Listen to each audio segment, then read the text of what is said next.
Welcome to another episode of the Everyday Disciple. I'm your host, Dr. Mondonico Williams. Have you ever wondered why one of the disciples in Luke chapter 11 spoke for all of the disciples and asked Jesus to teach them how to pray? Ever think about why he didn't ask Jesus to show them how to walk on water? I mean, that would have been beneficial for them because they were fishermen, right? Why none of them ever asked Jesus to teach them how to calm a storm? Do you ever wonder why your prayer seems to go unanswered? Ever wonder why we don't get the results we want when we pray? In this episode, I'm going to show you the reason I think Jesus got results doing his ministry.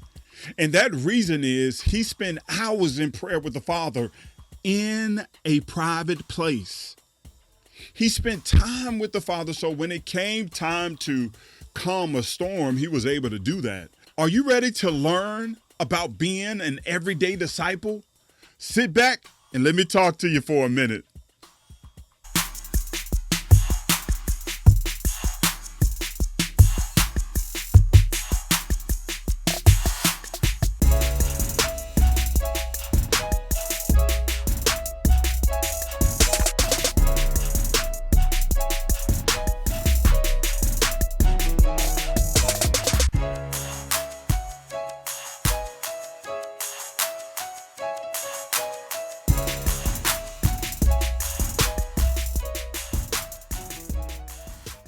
All right, stop.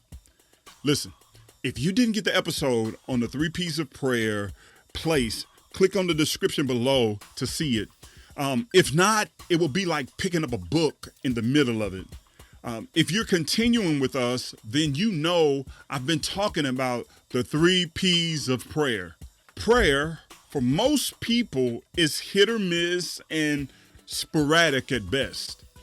A mediocre prayer life can be full of frustration, and as a result, prayer can become unsatisfying, unmotivating, and unliked.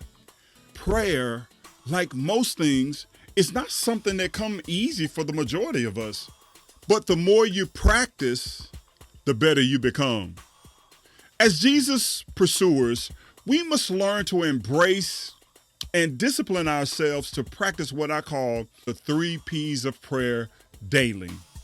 In Matthew chapter 26, verse 36 through 40, Jesus models the 3 P's of prayer as he's preparing to go to the cross for you and I.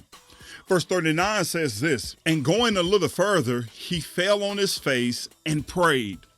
The second P of prayer is posture.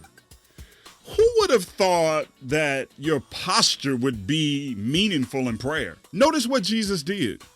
He fell on his face, which implies that his face was on the ground and he was laying flat on the ground before the Father.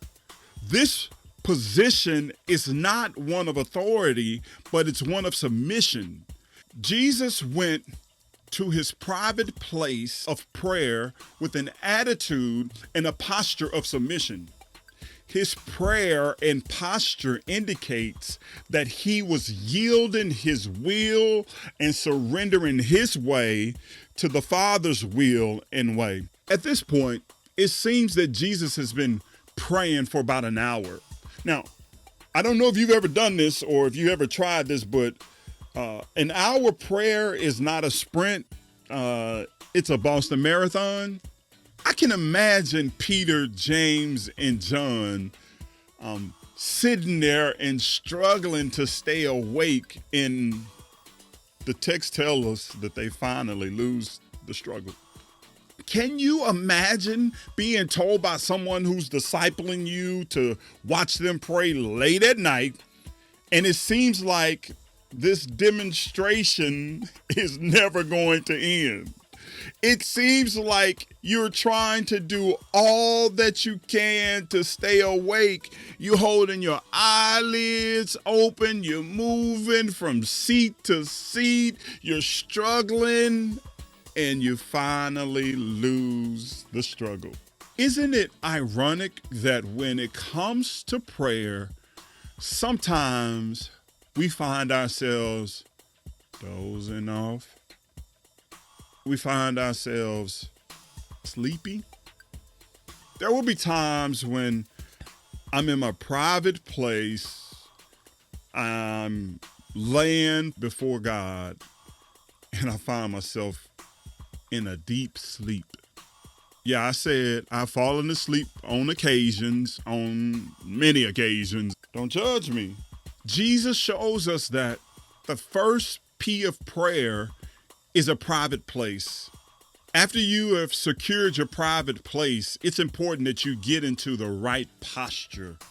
This posture develops the right attitude.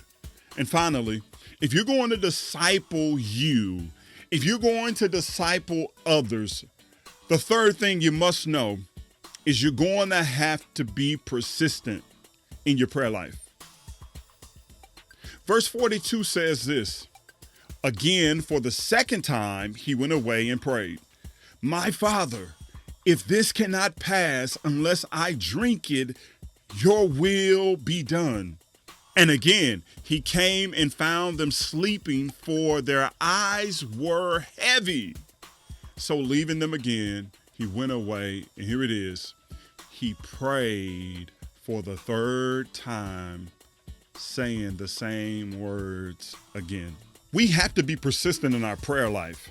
It is the one spiritual discipline that we cannot be wishy-washy in.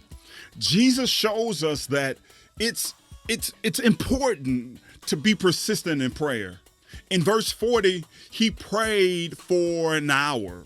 The first prayer in this private place was, if it be possible, let this cup pass. Nevertheless, not as I will, but as you will.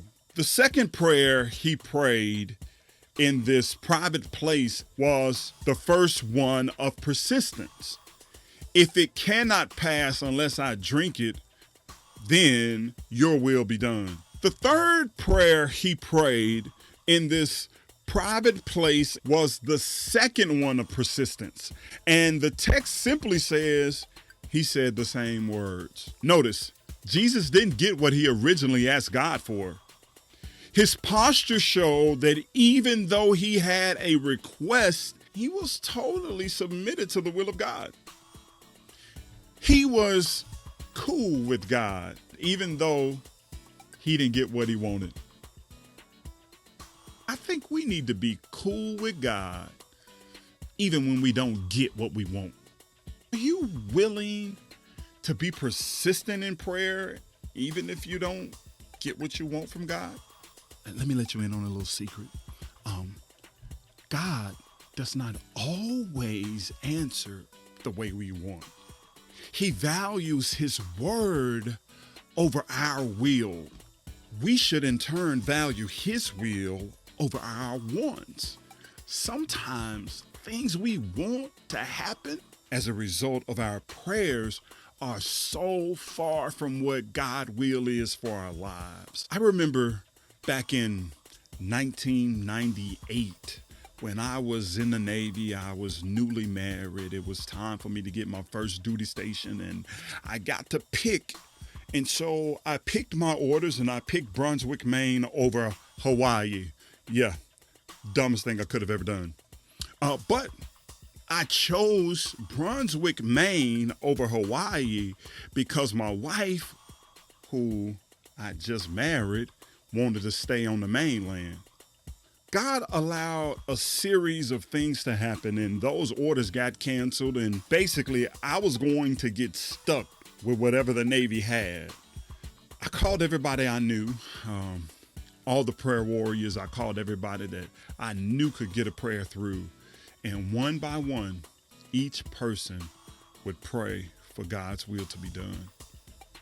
Well, we ended up in Hawaii, which was the best place we could have ever gone.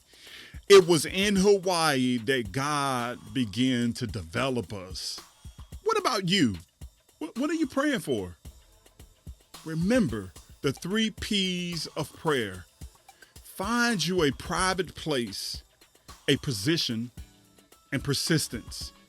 Well, I'm out of time. Check with me next week for another episode of the Everyday Disciple. If you like what you are hearing, please click the like button and subscribe to my channel and you'll get all of the latest episodes. Now it's time for you to become an everyday disciple. Peace.